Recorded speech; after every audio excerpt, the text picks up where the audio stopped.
Someday there's gonna be a voice that's ringing out from heaven's portals, God himself shall shout. Praise will be bursting up and all about when he comes with the saints that day. When he comes with the saints and millions, rolling bright is the rain. I will be in that glorious number when he comes with the saints that day. Upon his hands will be many crowns. Inside the book, a new name's written down. And now, live from the Christian Bible Baptist Church studio, your favorite noontime show, The Baptist Lunch, hosted by Pastor Gil Lorena. Alright, magandang tanghali po muli sa inyo mga kapatid. At ito naman po, bumabalik po tayo sa airing ngayon. And this is a very good Tuesday. No? At salamat sa Panginoon, maganda ho yung panahon natin ngayon. And I hope kayo ngayon ay nag-i-enjoy ng magandang sikat ng araw at hindi naman gaanong kainitan. Ano ho? And salamat sa Panginoon. And today ay meron po tayong magandang programa at makakasama po natin si Pastor RJ sa tanghaling ito. And I hope na kayo po ay pagpapalain po ngayon. Ano? And I hope you enjoy also the impormasyong pangkalusugan. Ano ho? And napakaganda po yung dinidiscuss. Alam nyo, napakapalad po talaga natin na meron tayo mga doctors na talagang nagmamalasakit at nakakasama po natin sa ganito pong klaseng gawain. Ano po? And salamat sa mga doctors na ito.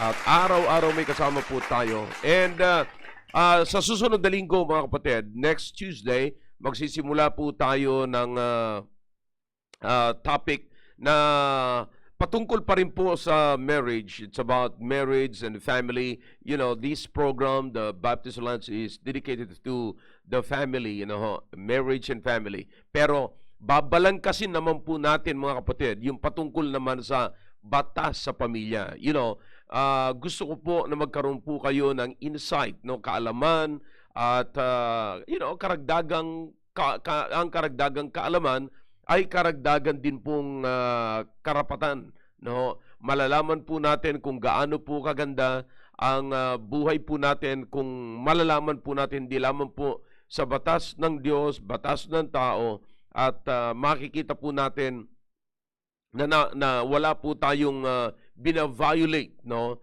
maging batas ng tao, no? Kaya atin pong tatalakayin po ito. Kaya salamat sa Panginoon. Meron din po tayong mga lawyers, mga kapatid, na mga kasama, makakatulong po natin sa ganitong klaseng gawain. Kaya kung meron kayong mga katanungan legal, no, tandaan niyo po ang programang ito. Kayo po ay nakikinig sa isang pastor na hindi po pabor sa separation. I am not for separation. I'm always for reconciliation. Okay? Now, the Bible has a lot of things to say about reconciliation. You see, Jesus for reconciliation. Kaya yan po ang pinakamaganda. At you know, may mga preachers, you know, may mga nagdudunong-dunungan din sa Biblia na, you know, ginagamit ang salita ng Diyos na pabor sa separation. Ang alam ko lamang pong separation na tinuturo ng Biblia, separation from holiness to carnality. No? Ayan po ang separation. Separation of the Lord from the world. You see, yan po ang tinuturo. Pero sa susunod mga kapatid, pag-uusapan po natin yan. Ngayon, ay atin pong ipagpapatuloy yung pong ating aralin, binabalangkas po rito, patungkol po sa intimacy, no? Yung intimate relationship. At salamat sa Panginoon, ako po'y nakakatanggap ng napakaraming mga pagpapasalamat patungkol dito. Alam nyo, it's very touching. Kayong mga nagpapadala sa akin ng mensahe, you have no idea kung paano nyo ko ini-encourage sa programang ito. At napapatunayan ko po na ang programang ito ay nakakatulong po sa inyo. Kaya salamat sa Panginoon. No? Malaki ang inyong ipinapakita. Yun na lang malaman ko na kayo'y naghiwalay na, pero nagsama kayo uli. Maghihiwalay na sana, pero magsama. You know, and that's something. At yung iba ay nag-isip na ng mga paghahati-hati ng kanilang mga properties. Pero nung nakinig sa atin, ay talaga namang nanumbalik po ang kanilang saya sa pamilya. And that's something. So, kaya mga kapatid, tuloy-tuloy po tayo. No? Nakakatuwa po. And ang mga sinasabi ko po sa inyo rito, ang mga hinaharap ko po sa inyo rito, mga kapatid, ay mga nagsubok, no? Sila po ay gumagamit ng prinsipyong tinuturo ko po rito mula sa salita ng Diyos. Kaya sila po ay pinagpapala ng Panginoon, nagkakaroon sila ng healthy relationship. Thus, nagkakaroon po sila ng healthy family. Alright? So, kaya ngayong umaga po ay makakasama po natin si Pastor RJ at siya po ang magbabalangkas po sa atin patungkol po sa atin pong pinag-uusapan patungkol sa pamilya. Kaya maraming salamat, Pastor RJ, nakasama po namin kayo at salamat na pinagbigyan nyo kami sa araw na ito at ako po naniniwala sa daang-daang nakikinig po sa atin ay magiging pagpapala po kayo sa programang ito. Okay? Kaya maraming salamat po, Pastor RJ. Magandang tanghali po sa inyo. Po, sir. Alright. Kayo po ngayon ay nasa area na at live po tayo ngayon. And alam nyo mga kapatid, kaninang umaga nag-usap kami ni Pastor RJ at ako'y natutuwa sapagkat meron na rin po siyang dinidevelop na room ngayon na ginagawa po nilang studio na katulad din po sa atin. You know, and that's something, you know, nakakatuwa po yan mga kapatid. Imagine kung lahat ng mga galing po sa atin magkakaroon ng ganito at you know, all over the world maririnig po tayo, aalingaw-ngaw ang salita ng Diyos na meron pong magandang standard, no? Na hindi po tayo nagbabago sa pulpa kung ano yung natanggap nating katotohanan, yun po ang pinagbubuti natin, pinagtitibay natin sa buhay natin, thus nagkakaroon po tayo ng magandang ebidensya sa buhay. Kaya salamat sa Panginoon, no? Napakaganda po ng patuto. Kaya mga kapatid, I'm telling you, ang ministry po sa Christian Bible Baptist Church doon po sa Baguio sa PMA, no, PMA side, kasi meron din po tayo sa Navy side, no, Navy base. No, at salamat sa Panginoon. Si Pastor Bernard, napakaganda rin po ng kanila pong gawain, patuloy na lumalago. No? Dalawang gawain, dulo-dulo po yan mga kapatid, at pinagpapala ng Panginoon. Kaya ngayon, papakinggan po natin si Pastor RJ, and then Pastor RJ, magandang tanghali po, and on air na po kayo. Yes, sir. Amen. Magandang umaga po, sir. At salamat din po sa mga bumubuo ng Baptist Lands. Salamat din po sa pagkakataon na tayo po ay maging kabahagi ulit sa napakagandang programang ito, napakalusog na programa para sa ating pong spiritual na kalusugan. Amen. Ano po? Amen. Kasi po, hindi talaga magpasalamat. Ako mismo, personally, nagpapasalamat ako, sir, na mayroong ganitong klaseng programa na kapakipakinabang sa ating pamilya, katulad po ng ganitong klaseng pinag-uusapan patungkol po sa pamilya. Kasi sabi nga natin, pagka may wasak na pamilya, ay wasak po ang lipunan at apektado po yung ating mga simbahan. Tama. Kaya mahalaga po ito.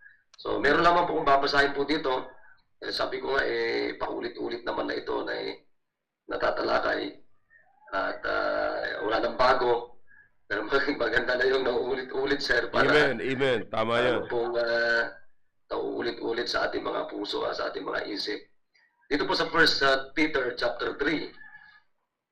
Basahin ko naman po, sabi po dito ay likewise, verse number 1, likewise ye wives, be in subjection to your own husbands, that if any obey not the word, they also may without the word be won by the conversation of the wives, while they behold your chaste conversation coupled with fear, whose adorning let it not be the outward adorning of plaiting the hair and of wearing of gold or of putting on of apparel, but let it be the hidden man of the heart, Amen. in that which is not corruptible, even the ornament of a meek and quiet spirit, which is in the sight of God of great price. For after this manner in the old time, the holy women also, who trusted in God, adorned themselves, being in subjection unto their own husbands. Verse 6, even as Sarah obeyed Abraham, calling him Lord, whose daughter ye are, as long as ye do well, and are not afraid with any amazement. 7, likewise ye husbands, dwell with them according to knowledge, giving honor unto the wife, as unto the weaker vessel, and as being heirs together of the grace of life, that your prayers be not hindered. So napakaganda itong binasa natin ng mga talata. Sabi ko nga, ito, palagi nang nahihimay-himay ng ating pastor sa ating lahat. At kaya maganda yung tuloy-tuloy, hindi lang nahihimay, kundi tuloy-tuloy na ating napapakinggan, naririnig, Amen. upang magkaroon tayo ng malusog na relasyon sa loob ng pamilya, kasi napaka-importante po ito eh. Tingnan niyo po ito, dito sa ating mga binasa, makikita natin dito yung relasyon ng mag-asawa, yung husband at saka yung wife. So makikita din natin dito yung magandang example dito ni Abraham at saka ni Sarah. So makikita natin dito. Ang gusto ko lang bigyan sandali ng paalala ay huwag nating kakalimutan po na sabi nga natin ay kung walang marriage, walang family. Kaya sapagkat ang pinaka-foundation ng family is marriage. So pag sinabi naman nating family, ay merong tatay, merong nanay, at meron na pong mga anak. At itong tatlong miyembro ng pamilya ay mahalaga ito kasi konektado ito sa isa't isa eh. Kaya dapat maging maliwanag din po yung connection ng bawat isa, yung tatay sa asawa, sa wife, at sa mga magulang sa anak, at sa mga anak sa magulang. So napaka-importante ito. Kaya dapat talaga maging maayos yung yung relationship ng mag-asawa. Yeah. Kasi pagka hindi maayos ang relasyon ng mag-asawa, siyempre yung relasyon natin bilang mga magulang sa ating mga anak ay maapektuhan ito. Kaya napakahalaga na magkaroon ng maliwanag na kaayusan, at naniniwala ko na ang kaayusan ay nanggagaling lagi sa salita ng Diyos, nanggagaling sa Panginoon, kasi siya naman talaga yung pinaka-pattern natin. So sabi dito sa verse number 1, likewise ye wives, be subject, subjection to your own husbands. Ibig sabihin, under the control of a ruler. So alam naman natin yan na ang asawang babae ay pinakamalaga na dapat pasakop lagi sa asawang lalaki na aayon sa katulad ng pagpapasakop natin sa Panginoon. At ganoon din yung husbands, mahalaga ito, nabigyan ng turuan na magpasakop yung asawang babae ayon sa salita ng Diyos. Kaya sabi nga dyan ay be in subjection to your own husbands, that if any obey not the word, so dapat yun yung subjection eh. Yun yung pagbatayan, pundasyon ng pagpapasok, yung pong salita ng Diyos. And then sabi niya, they also may without the word be won by the conversation of the wives. And then sabi niya ay while they behold your chaste conversation coupled with fear, whose adorning let it not be that outward adorning of plaiting the hair and of wearing of gold or putting on of apparel. So, ibig sabihin, ay napakaganda naman na magpaganda tayo sa magpaganda yung asawang babae panlabas, pero ang pinakamalaga na pagandahin, ayon sa verse number 4, yung ating, sabi ng Biblia, hidden men of the heart, in that which is not corruptible, even of the ornament of a meek and quiet spirit, which is in the sight of God of great price. So, pinakamaganda talaga, pag sabi nga natin, pag maayos yung kalooban natin, maayos, malusog, masigla, tawag dito, malago yung ating spiritual life, palagay ko po, madaling ayusin lamang yung panlabas na nakikita sa bawat isa sa atin. And then sabi nga ng Bible dito, for after this manner in the old time, the holy women also, who trusted in God, adorned themselves, being in subjection unto their own husbands. O, tinan niyo po, ang ganda nito kung ang babae matuto lang na magpasakop sa asawang lalaki, ayon sa katuruan ng Biblia, palagi ko walang iwalay na mag-asawa. Kundi lalong nadidevelop yung napakagandang relasyon ng bawat isa. And then ito na, sabi ng Bible dito ay even as Sarah obeyed Abraham. So makikita na natin dito yung napakagandang example ng mag-asawang ito, si Abraham at saka si Sarah. Kita nyo si Sarah, sabi niya, calling him Lord. So matindi to. Napakataas yung pagtrato niya sa kanyang asawang lalaki. Kaya mahalaga na masumpungan. And then sabi niya, likewise, ye husbands. So makikita natin dito, yung pong instruction ng Diyos kung paano tratuhin ang asawang babae, ang asawang lalaki, ganun din ang asawang lalaki sa asawang babae. And then sabi niya, gusto ko lang tuunan lang sa pansin ito, yung likewise ye husbands. Kasi mahalaga po yung talaga, yung pagka ang lalaki, father, tatay, sa tahanan ay ikaw yung unang maayos, palagay ko mag-aayos din yung yung misis at yung mga anak. Pero pagka ang lalaki ang unang hindi maayos, anong asahan natin yung mga nasasakupan natin? That's right. Hindi rin tayo magiging maayos. Sabi ng Biblia, dwell with them. Ang ganda na ito, dwell with them, pero hindi nagtatapos doon. So, mamuhay sa kanila, kundi may karugtong niya na napakaganda. Sabi niya, husbands, dwell with them according to knowledge. Yun, napakaganda yan. So, hindi lang tayo mamumuhay. The word dwell, it means to live in a particular place or to keep the attention or reside together na tinatawag.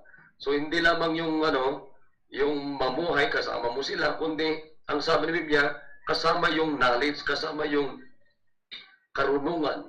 Siyempre, alam naman natin ito na anong klaseng knowledge. Hindi ito worldly knowledge, kundi ito godly knowledge. So, biro nyo pagka ang tatay, kasama mo yung wife mo with o according to godly knowledge, sigurado lalong magkakaroon kayo o tayo ng talagang sabi nga ni Pastor kanina, yung intimate relationship, lalong gaganda at mapapaganda yung relasyon ng bawat isa. Kundi yung samahan ninyo, hindi lang yung physical kundi yung samahan ninyo according to God's knowledge. And then sabi niya, giving honor unto the wife. Giving honor unto the wife. And then sabi niya, as unto the weaker vessel. Giving honor unto the wife. Ibig sabihin, bibigyan natin ng pahalagahan o bibigyan ng halaga o pahalagahan natin yung ating may bahay. At pahahalagahan natin sila, sabi ng Biblia dito, as unto the weaker vessel. It means feeble, mahina. Magandang tratuhin natin yung ating mga asawa na parang babasagin na babasagin na baso. Pagka nabasag yung ating misis, binasag natin sila physically, spiritually. Pag sinabi kong physically, nasuntok mo, Hindi ko makalimutan talaga yan. Sinabi ng pastor sa akin, oh, RJ, pupunta na kayo ng Baguio. Huwag mong sasaktan si Sheila.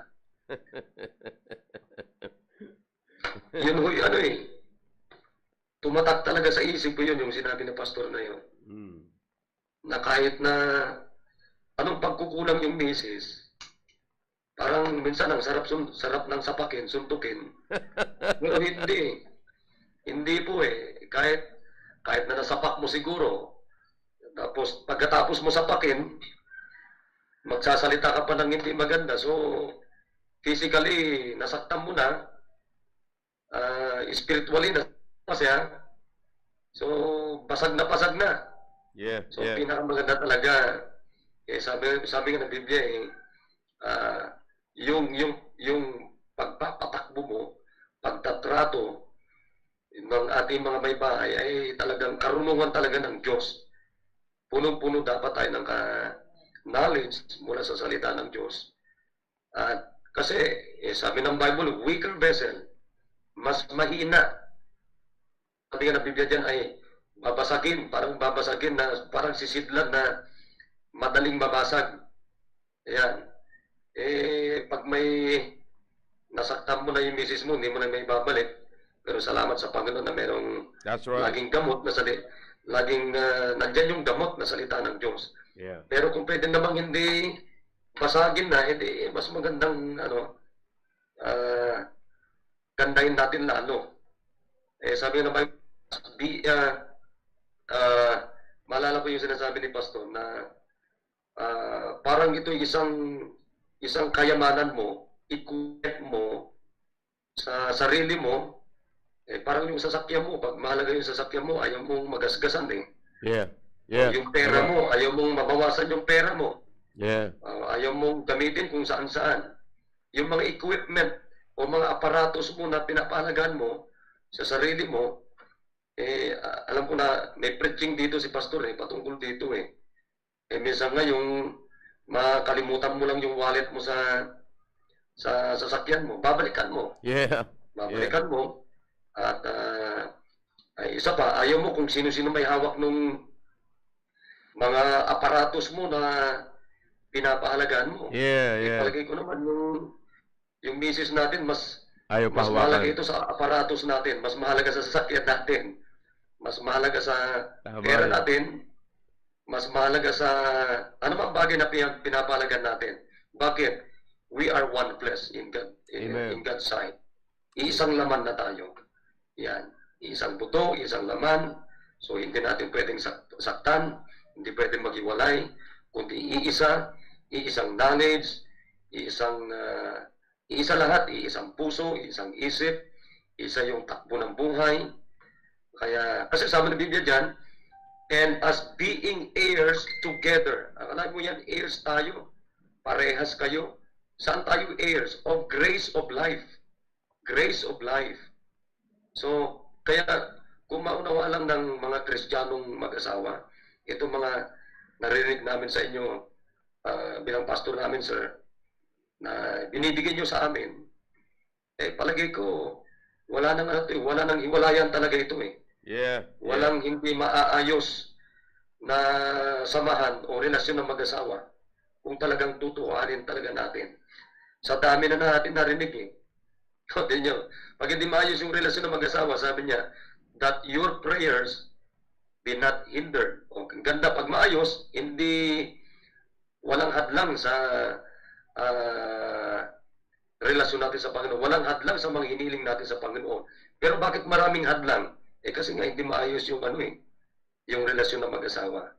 Kaya mahalaga talaga, kung meron mang unang-unang ayusin sa pamilya, yung relasyon ng mag-asawa, relasyon natin sa ating mga misis, yung mga misis sa mga asawa, sa Panginoon, at susunod na o sasabay na yung buong relasyon ng buong pamilya natin, yung tatay, nanay, mga magulang sa mga anak sa magulang, at walang tatalo yung walang tatalo at walang yayaman Yeah. sa isang buong pamilya na talagang malusog yung ating relasyon sa Panginoon. So muli, maraming salamat po sa inyo. Muli sir, salamat po sa inyo. At Yun naman po yung gusto kong may-share po sa ating mga kapatiran sa umagang ito. Muli, God bless you all at magandang tanghali po sa ating lahat. Amen, amen. Yeah. Thank you, Pastor RJ. Alam nyo, Yes, ito po'y napakahalaga. Ano? Alam nyo mga kapatid, ang pinakamaganda, lalong-lalo sa mag-asawa, importante ito eh. Huwag kayong makipag-duel ng matagal, makipag-usap, or humingi ng advice o makinig man sa mga taong, alam nyo nang separated, alam nyo hindi maganda ang relasyon nila sa asawa. Huwag kayong hihingi ng advice sa kanila because what they can tell you and advise you is, to separate. Hindi, etong mga tao na ito, ang kanila pong mga solusyon kaagad sa problema is separation. No, hindi po tayo naniniwala doon. Ako hindi naniniwala na separation kaagad ang solusyon sa problema. Maraming paraan ang Diyos sa pagsosolusyon ng problema. Alam nyo, sasabihin natin, kasi wala na akong pagmamahal sa Kanya. So, kapag wala na bang pagmamahal, separation na ba kaagad? No. Tandaan nyo sabi ng Biblia, sa Matthew, tingnan nyo mabuti, ito po'y related ito mga kapatid. Pwede nyo po itong bagamat hindi po marriage ang pinag-uusapan po rito, pero patungkol sa treasure. Ano sabi ng Biblia? Kung nasaan ang iyong kayamanan, nandoon ang iyong puso. Wow, amen. Alam niyo mga kapatid, kung nasaan ang inyong treasure, ibig sabihin po niya, yung iyong kayamanan, yung iyong binavalue sa buhay mo. Okay? Now, kanina, kita nyo, si Pastor RJ, maganda yung sinabi niya. No? Paano mo tinitignan ang asawa mo? Gaano mo binavalue? Gaano mo pinapahalagahan yung iyong asawa? Maging asawang babae, maging asawang lalaki. You see, mga kapatid, huwag kayong masyadong mag-dwell doon sa tinatawag na subjection na ang hanap nyo lamang is control. Lalo na sa mga lalaki, no? Kaya gustong-gusto natin salita yung magpasakop, gustong-gusto natin yung salitang mag-submit, yung subjection. Bakit? Ano ang gusto nating mangyari sa misis natin? Makontrol natin. You see, but let me ask you a question. Do you have the word? Do you have the power? Nasa iyo ba talaga? Seryoso ka ba kapag sinabi mong, I want to control my wife? Na, baka naman kaya mo lang gusto makontrol siya kasi para masunod mo at mai-implement mo yung gusto mong mangyari, hindi yung gusto mangyari ng Diyos. You see? Now listen, you do not control your wife if you are not controlled by God. Amen. Ulitin ko yan. Okay, ulitin ko yan. You do not control your wife if you are not controlled by God. You must allow first God to control yourself before you desire to control your wife. Your power, yung desire mo to control your wife must be the result of God controlling your life. You see? Kasi mahirap yun eh. Kukontrolin mo ang misis mo, kaya gusto mo lang yung submission, gusto mong magpasakop. Kasi gusto mo lang kontrolin yung asawa mo. That's all you want. Hindi ho yan ang tinuturo ng Biblia. Hindi yan ang tinuturo ng Biblia. You see? So, narcissism yun eh. hindi Bible yan. But anyways, ang pinakamaganda rito mga kapatid is this. Okay? Sabi ko sa inyo, kung yung ang namumutawi po sa atin, ang pinagyayaman natin yung pagmamahal na tinuturo ng Biblia. Alam nyo mga kapatid, subjection and control is not an issue. Sapagkat magiging kusa po yun.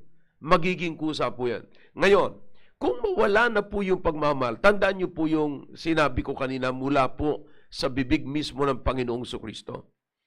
Kung nasaan ang iyong kayamanan, ang tanong ko ngayon, nasaan mo saan mo idinideposit yung iyong mga valuables? Yung mga mahalaga sa buhay mo, saan mo inilalagay? Ano yung pinapahalagahan mo sa buhay mo? Saan mo inilalagay? Yun ang pinakamaganda. Yun yung kayamanan mo. At ang sabi ng Biblia, kung nasaan ang iyong kayamanan, nandoon yung pagmamahal. Okay? Amen. Now, tanong ko ngayon, saan mo nilalagay ngayon yung mga valuables sa buhay mo? Isipin mo muna mabuti. Ano yung maganda? Ano yung mahalaga sa buhay mo? Alright. Hindi mo na mahal yung asawa mo, maglalaki man yan o magbabae. Hindi mo na mahal. Alright. Anong mahalaga sa buhay mo? Doon mo ilagay. And before you know it, sasabihin mo, hindi ko mahal yan, hindi ko mahal yan. Pero kapag sinasabi ko sa iyo, kaibigan, sino ka man, kung ang iyong mahalaga sa buhay mo ay inilalagay mo, sabihin mo doon sa hindi mo na minamahal, I'm telling you, before you know it, mamahalin mo siya. Bakit? Kung nasaan ang iyong treasure, where your treasure is, there will be your heart also. You see? Amen, amen. So yung tibok, yung puso mo ay mapupunta doon sapagkat nandoon yung valuable sa buhay mo. Lahat ng mga valuables sa buhay mo, yun at doon mo ilalagay. Kasi yun po yung napakahalaga mga kapatid. Kasi minsan, hindi po natin nakikita ang mga prinsipyo ng Biblia. Kaya nga po, nandito kami. Alam ko, sabi ko nga sa inyo noong Sunday, yan ang trabaho ko eh. Ilabas sa inyo, ipakita sa inyo yung gustong mangyari ng Panginoon. And Amen. sa pamamagitan niyan, makikita po natin kung anong kalooban ng Panginoon sa ating pagpapamilya. Kasi hindi yung pamilya ngayon, makikita nyo ngayon, nagalit ka lang, gusto mo na magkaroon ulit ng isa pang pamilya. Ayan, sa tuwing galit mo, magpuproduce ka ulit ng another family. Ilang pamilya itatayo mo? Kaya mo ba talaga? You see? Now, the fact na ikaw ay umiiwas pagka ikay galit. Listen to me now. The Bible has something to say about it. You see? Kapag hindi mo makontrol ang iyong sarili, ang iyong galit, paano mo kontrol yung iba? You see? Napakahirap po yan. And thus, tingnan niyo mabuti mga kapatid. Gusto mong kontrolin yung asawa mo, hindi mo makontrol yung sarili mo. Yeah, nakakalungkot yun. Galit, konting galit lang, konting diferensya lang. Nagagalit ka at hindi mo na makontrol yung sarili mo. Tapos gusto mo pa na kontrolin yung misis mo. Man, I'm telling you, that is very bad. No, hindi dapat mangyari po 'yan. Now, kaya nga po nandito kami mga pastor, kaya ang Diyos naglagay ng pastor upang ipakita sa atin ito. Itong mga bagay nito, tama yung sabi ni Pastor RJ kanina, kung alam lang natin, no, ang plano ng Diyos sa mag-asawa mga kapatid. Sabi ko nga sa inyo, ang pag-aasawa, etong marriage kapatid, is heaven on earth. Ito na yung langit natin dito. You see that? Alam niyo kung bakit? Amen. Akalain mo na ito lamang po ang institution at relasyon na hinambing ng Panginoong Jesucristo sa Panginoong Jesucristo at saka sa church. Imagine that. Ito lamang ang relationship na inihambing sa ganyan. You see kung paano pinapahalagahan at pinahalagahan ng Panginoon. Tandaan niyo po yan, kung paano pinahalagahan ng Panginoong Jesucristo at pinahalagahan, patuloy na pinapahalagahan hanggang sa maipresent niya ang iglesia, which is the bride of Christ. No? Maipresent niya na walang bahid ng karumihan, na maayos mga kapatid. Imagine that. So kaya nga, makikita po natin kung paano pinapahalagahan ng Diyos. Same thing, likewise, ganun naman po tayo, papahalagahan po natin ang marriage. Hindi po yung, you know, sometimes, pag kinagat natin yung marriage, ano ho ang nasa isip natin? Is it really based on what we need and what God had said? And hindi lamang po yan, are we willing to, you know, tandaan niyo po, are we willing to obey, to comply the commandments of God as far as marriage is concerned? Tandaan niyo po, there is a commission. Marriage ay meron pong commission. Meron pong purpose ang Panginoon dyan. Hindi lamang po tayo magsasama just for the sake of fulfillment of the flesh. No, meron po tayong dapat i-fulfill, kapatid. And that is the commission of God. You see, ano po yan? To multiply His image. Okay? Amen. To multiply His image. Ang ganda, kung tutuusin mga kapatid, ang ganda ng programa ng Panginoon. I-multiply mo yung image sa pamaraan ng Diyos, kaya nga po, that's heaven already on earth. Wow. Hindi yung Amen. dinesign Amen, ng sir. Diyos yan to hurt us. Marriage was never designed by God to hurt us. Never. Marriage was never designed by God to bring us pain. No. No. Hindi po yan dinesign. Kaya nga lang tayo nagkakaroon ng pain kasi nire-redesign ng tao. Nire-redesign. For example, ang pag-aasawa ay ibinigay lamang huyan sa dalawa. Isang lalaki, isang babae. Nire-redesign ng tao. Okay, ano nangyayari ngayon mga kapatid? Nagiging multiple. Okay, multiple. Okay, yung babae, maraming lalaki. Yung lalaki, maraming babae. See? So, hindi po ganon. Isang babae, isang lalaki. Ganun po yan. At pinagsama, hindi rin ho parehas lalaki. Hindi rin ho parehas babae. See that? So, kaya yung mga bagay na yan, napaganda ho ng disenyo ng Panginoon pagdating sa marriage. At talagang magiging kasiyahan po natin yan mga kapatid. Hindi ho yan magdudulot ng kalungkutan sa atin if it is a biblical marriage and based on the plan and design of God.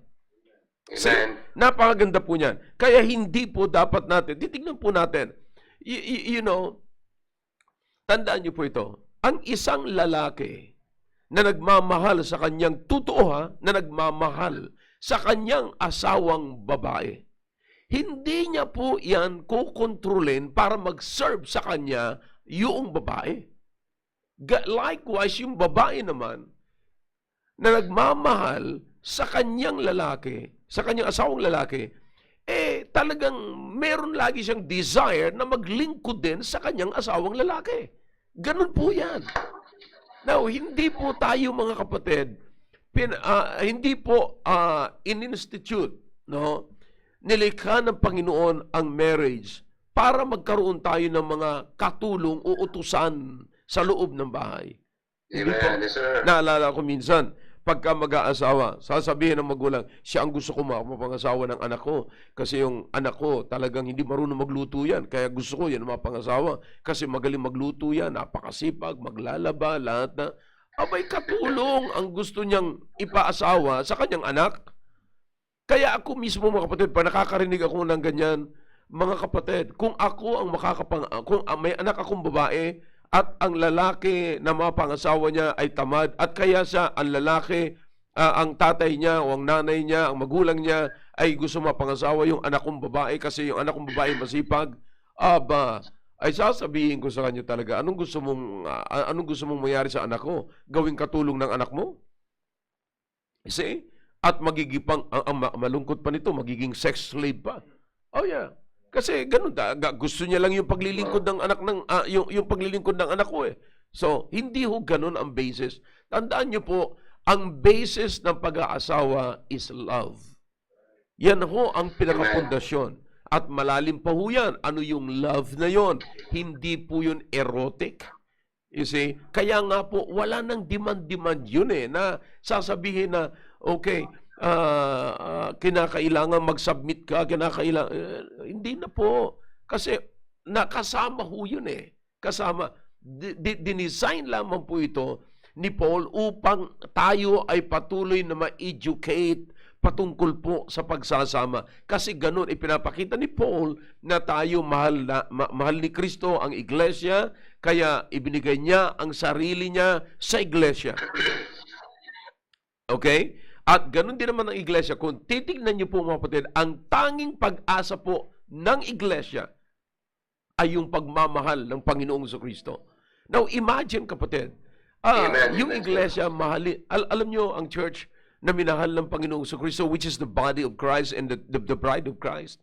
You see, we are imperfect. Pero minahal tayo ng Panginoon. And imagine kung sino ang nagmahal sa atin. Isang perfect. You see? Now, hindi pa ba tayo magkakaroon ng desire na mag-submit sa Kanya, yamang sa iyo yung perfect at tayo ay imperfect? Now, can you say, saan nakalies yung hope, mga kapatid? Saan nakalagay yung hope ng pag-asa natin? Ha? Saan nakadepend? Di ba? Akalain mo, kung ikaw yung imperfect, ayaw mo pang mag-depend sa perfect. See? Now, ganun kaganda, mga kapatid. Now, yung design ng Panginoon sa mag-asawa, imagine, hindi yung design ng Panginoon yung pong quarrel, yung pong fight. Kaya nga po, pwedeng pag-usapan yung mga nakakaraan, na sinasabi ko na po sa inyo, napapag-usapan po yan. Walang hindi naayos ng salita ng Diyos. Yan po ang tatandaan po niyo.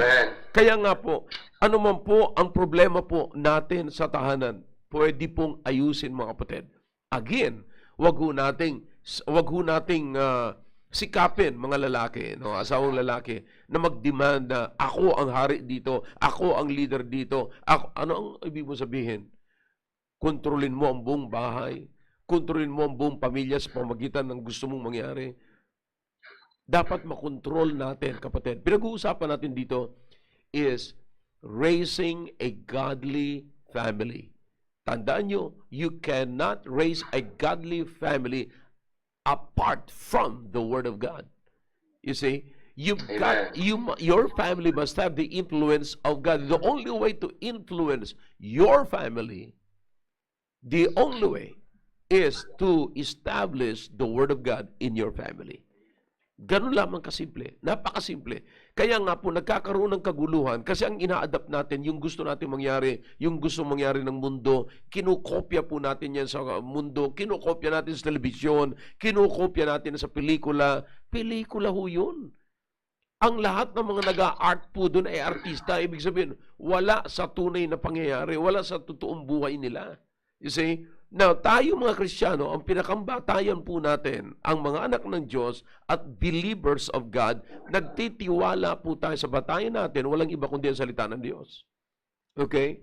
Now, listen, may mga naniniwala, mga kapatid, na ang salita ng Diyos daw, na ang ginagamit natin Biblia ay hindi raw tamang Biblia. Ang King James daw ay hindi salita ng Diyos. Sino sila para magdeklara na ganyan? See? Minsan, hindi pa nga nila inabot yung panahon ng hapon eh. Lakas na magloob, nakabasa lang ng kung ano-ano. You see, hindi pa tama ang pagbasa. You see, hindi pa tama ang pagbigay ng kahulugan. Mga kapatid, listen to me now.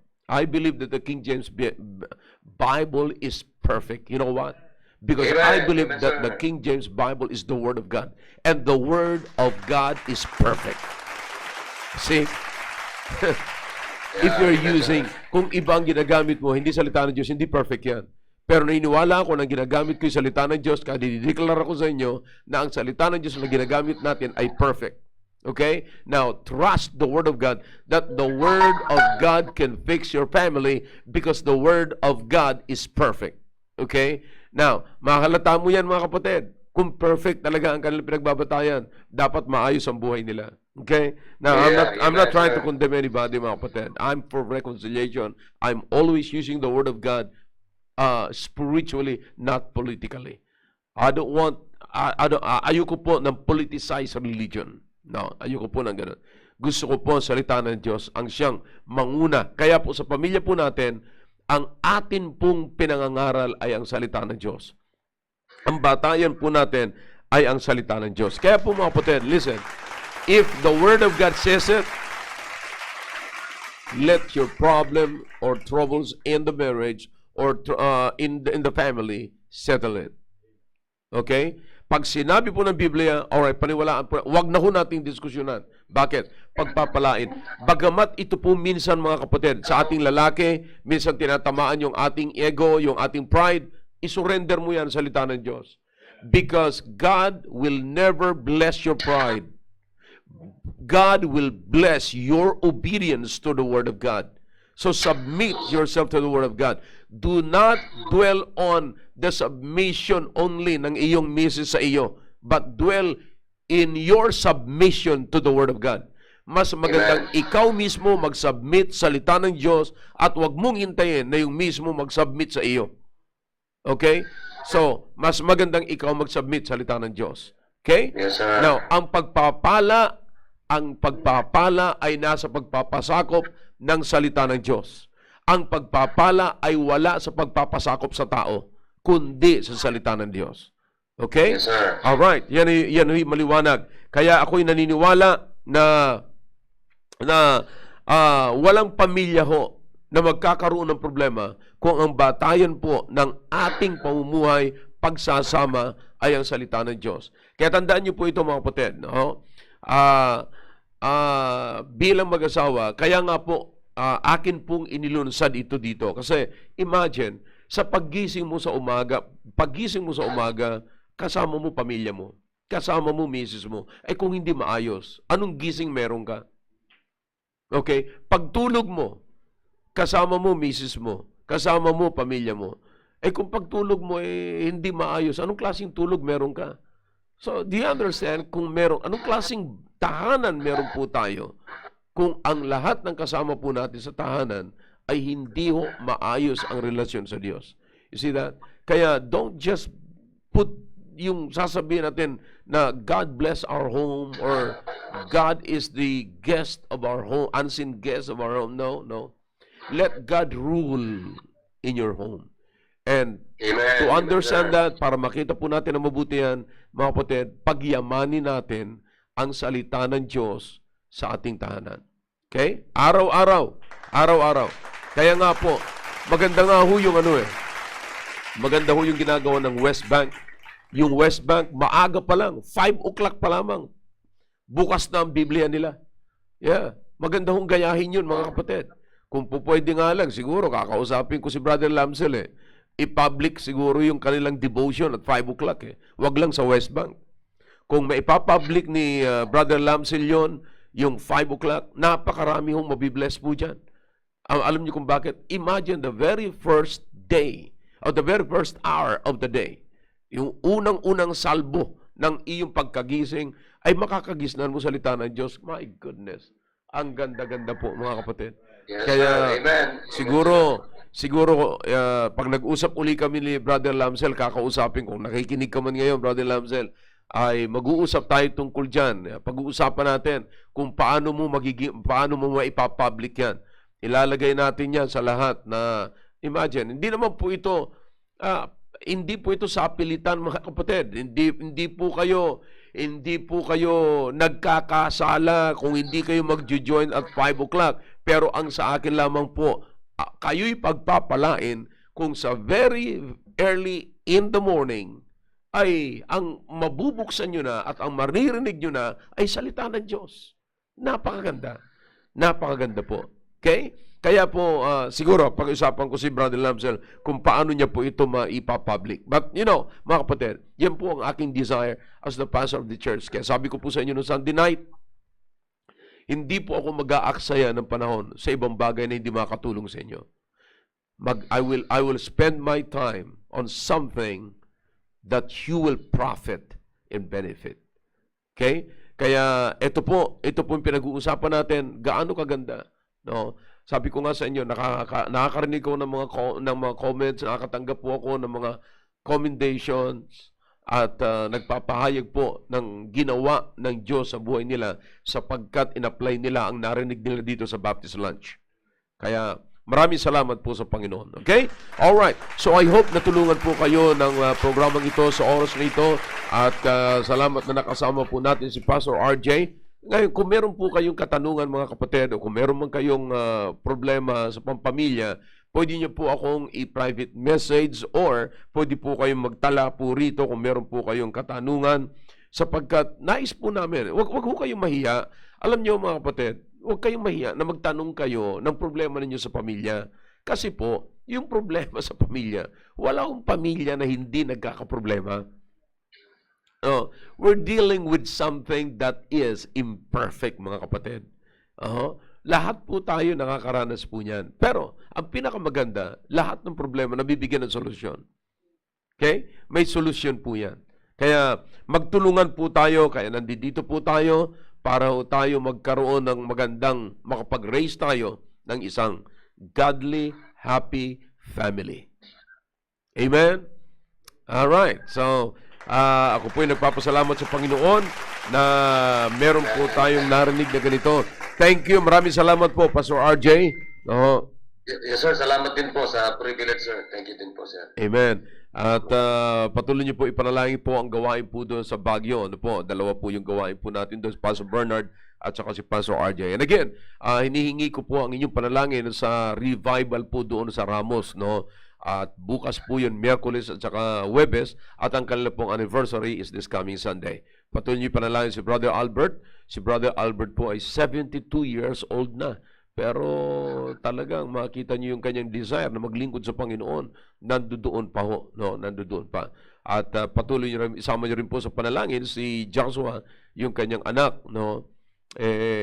Na patuloy siya na magpagamit sa Panginoon. Nakikita ko naman po yung kanyang desire na siya po ay magpagamit sa Panginoon. At higit sa lahat, panalangin niyo na si Joshua ay makakuha na ng kanyang partner sa buhay, no? Itong mga babae rito sa ASCOM, dito sa church, yung mga full-time ba, Pastor? Di ba? Oh, sir. Hindi ko alam kung anong hinihintay pa ng mga yan. Hindi ko alam kung anong hinihintay nila. You know, kinakailangan na mag-decide na sila. Katulad baka sa Sunday may ipipresent na po ako. Okay? Wow. At hindi ho natin alam. No? Anyways, so patuloy niyo po ipanalangin and thank you very much. Maraming salamat mga kapatid sa patuloy na pagtangkilik niyo po. Patuloy niyo po suportahan ang mga gawain po natin dito, lalong-lalo na po ito. Sabi ko nga sa inyo, I have never been busy na katulad po ng panahon na ito ngayon. No? Kaya sabi ko po sa inyo, salamat sa Panginoon na meron tayong ganito. May paraan talaga ang Diyos. Napakabuti ng Diyos talaga. Tuwang-tuwa ako sa Diyos natin, mga kapatid. No? Kaya ito yung lagi kong sinishare. No? Wala na akong kailangan pang ibang Diyos maliban sa Diyos na nakilala ko nung ako'y naligtas at hanggang ngayon, siya pa rin ang aking Diyos. At salamat sa Panginoon na ang Diyos ko niyan, siya rin po ang nagbigay sa akin ng Biblia. Na simula po, mga kapatid, simula nung ako'y maligtas, yan po ang hawak kong Biblia. At kailanman hindi ko pinapaltan at kailanman wala akong planong paltan ang Biblia na hawak ko. Simula nung ako'y naligtas, mga kapatid, eto yung gamit kong Biblia. I'm not talking about the book per se, no? Ibig sabihin, ang gamit ko ay King James Version of the Bible, and this is it. This is the Word of God.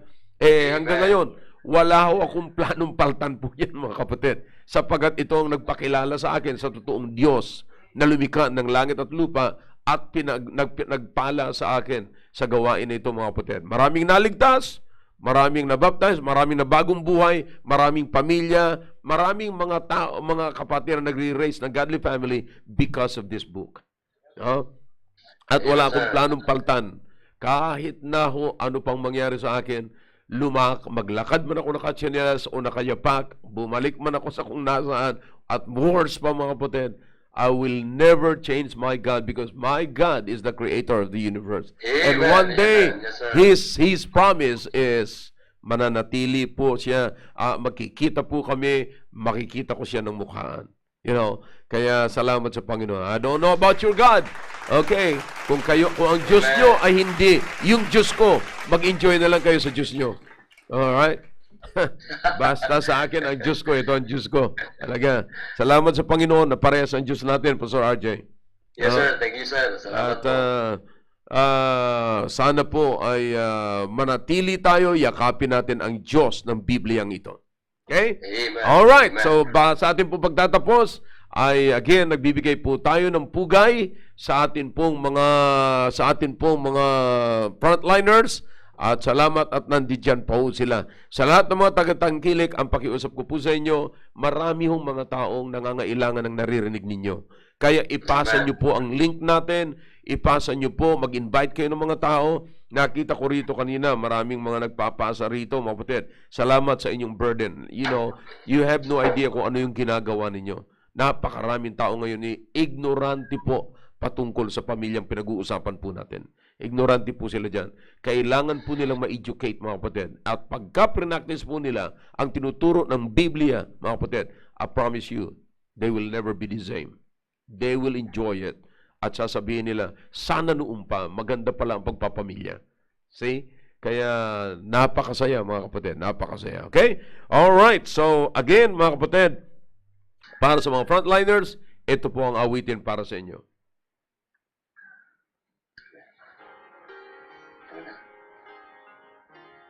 Yes, sir. What this dying world could use is a willing man of God who dares to go against the grain and works without applause.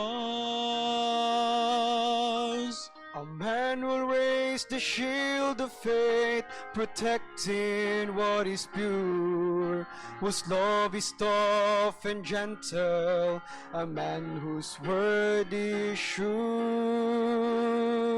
God doesn't need an orator who knows just what to say. He doesn't need authority to reason him away. He doesn't need an army to guarantee a win. He just needs a few good men. Men full of compassion, who laugh and love and cry. Men who face eternity and aren't afraid to die. Men who fight for freedom and honor once again. He just needs a few good men.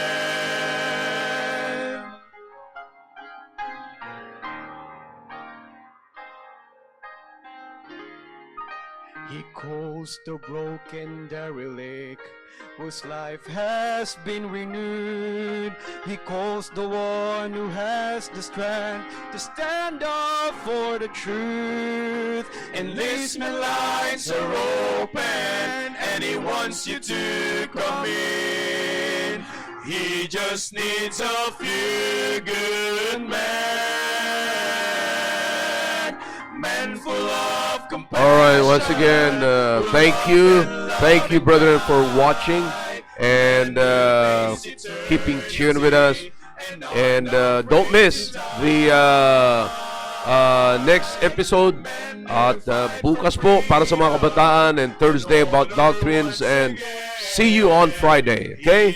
All right, don't miss it. Enjoy the rest of the day. Enjoy your lunch, and have a great day. I love you all. Compassion, who laugh and love and cry. Men who face eternity and aren't afraid to die. Men who fight for freedom and honor once again. He just needs a few good men. He just needs a few good men. Jesus needs a few